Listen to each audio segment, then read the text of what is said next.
se descarta cualquier duda que pueda haber en torno al expediente. Hay quien piensa que este proceso de negociación se da porque no está lo suficientemente sólido el expediente y el Ministerio Público recurre a este recurso de negociar para que al final estas personas imputadas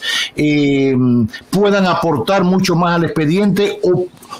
el Estado pueda recibir de alguna manera una compensación por el delito cometido si el Ministerio Público ve que ante un juez se puede caer las imputaciones sobre la persona. Yo creo que puede ser cualquiera de las dos. Real, efectivamente, un caso pudiera estar lo suficientemente flojo, entre comillas, para que la ayuda o asistencia de un imputado lo ayude a nivelarse, aunque también esa misma ayuda en un caso sólido es un atajo. No es lo mismo yo tener un buen caso que me dure 4 años que yo tener un caso mejor que me dure 2. Entonces, si bien es cierto que cualquiera de los dos escenarios se puede verificar, dígase que el caso está flojo, pero con la ayuda de un imputado voy a ir mejor, o que un caso esté sólido, pero con la ayuda del imputado reduzco el tiempo para llegar al fin, evidentemente, de una eventual condena. En ambos casos es potable la negociación, porque lo que se busca es eficientizar la labor primero de la justicia, o sea, de la administración de justicia del Poder Judicial y de la investigación de manos del Ministerio Público, que es quien lleva esa capacidad punitiva del Estado Dominicano. Perfecto. Bueno, pues ahí está. Casualmente ayer, Francisco, veíamos al presidente de la Suprema Corte de Justicia, Henry Molina, primero preocupado por la cantidad de presos preventivos. El 50% de los que hoy están en las cárceles de la República Dominicana son presos preventivos. O sea, ni siquiera se les ha comenzado un proceso o juicio de fondo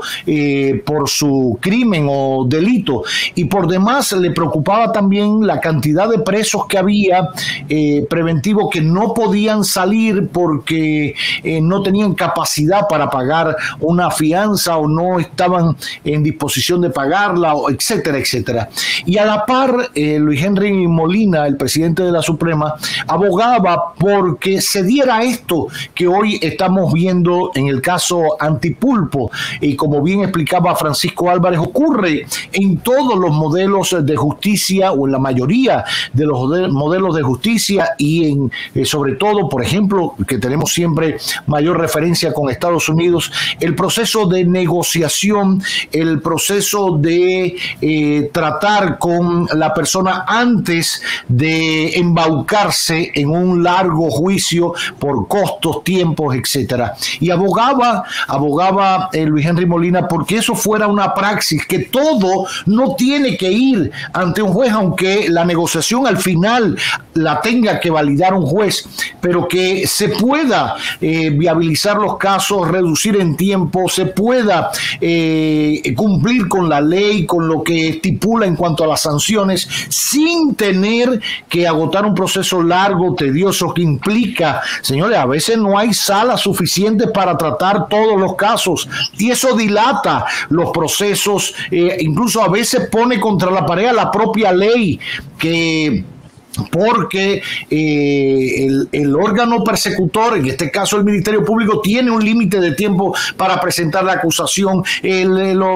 todo se complica. Entonces, ojalá, sin que esto se sancoche en el Caribe tropical y se desvirtúe lo que implica negociar con un imputado, ojalá así sea para también aligerar en nuestras salas penales, que están bastante congestionadas, con bastante hacinamiento, ni hablar de las cárceles, pero ojalá se haga, así como se ha instrumentado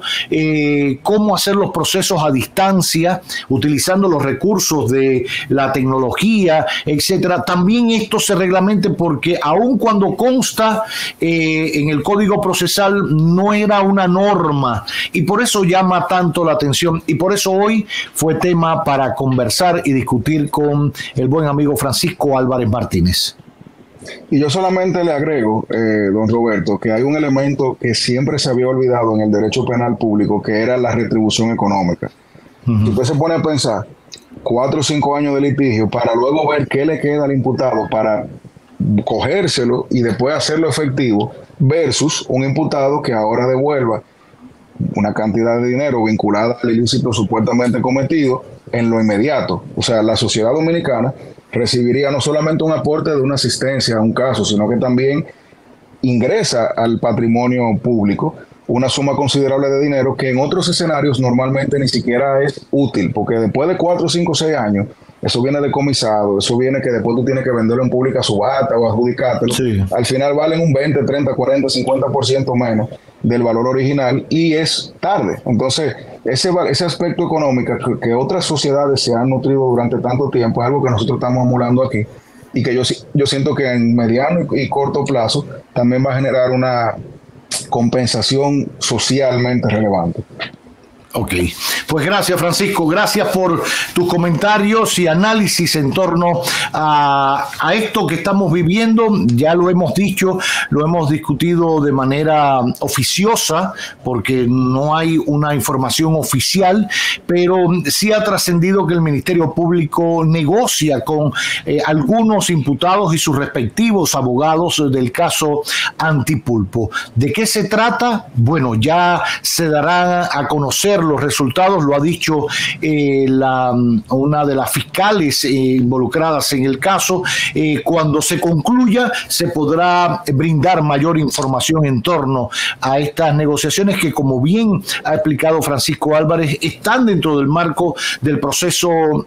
penal en nuestro país, dentro del Código Procesal Penal, y comienzan a tener mayor relevancia y fuerzas en estos casos que estamos tratando de corrupción en la República Dominicana. Un tema tratado, debatido y analizado con Francisco Álvarez Martínez en este magazine que no tiene nombre.